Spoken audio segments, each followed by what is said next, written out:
En Afrique de l'Ouest, plus de 100 espèces de requins sont pêchées sans limitation. Ces images ont été tournées il y a 2 ans dans des eaux sénégalaises.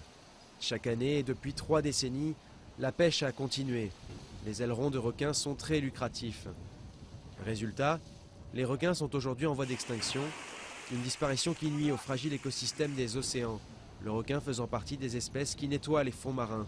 En quelques années, les captures qui étaient d'environ 25-30 000 tonnes baissent. Aujourd'hui, on est dans les environs de 12 000 tonnes. Ça veut dire que c'est presque du tiers, même plus. Ça veut dire quand même qu'il y a une situation très grave. C'est ici, à Saint-Louis, dans le nord du Sénégal, que la plupart des pêcheurs viennent débarquer leur proie. Depuis une semaine, ces hommes attendent une pirogue partie chasser les requins. Mais après 20 jours en mer, elle est rentrée bredouille. Au fil des ans, de nombreux pêcheurs se sont spécialisés dans la chasse aux requins, mais aujourd'hui cela leur rapporte peu, car les prises se font rares. Les ailerons, ce sont de l'or aux pêcheurs de requins. On ne peut pas laisser l'or de se réveiller un jour, on dit arrêtez de ne pas chercher de l'or. Ce pêcheur attend une nouvelle livraison d'ailerons qu'il pourra espérer vendre 150 € le kilo.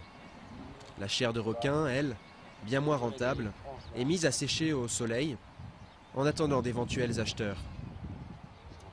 Le requin étant une des espèces qui occupe le haut de la chaîne alimentaire, leur disparition va entraîner tout le déséquilibre de la chaîne. Et donc il faut qu'on diminue l'effort de pêche, il faut qu'on parvienne à reconvertir les pêcheurs de requins à faire autre chose. Car les pêcheurs finissent par se nuire à eux-mêmes. En tuant les requins, ils tuent aussi un maillon essentiel de la chaîne alimentaire. Certaines espèces prolifèrent et les filets se gonflent de poissons sans valeur commerciale. Un drame au Sénégal où la pêche est un poste clé de l'économie, avec plus d'1 demi-million d'emplois dans le secteur.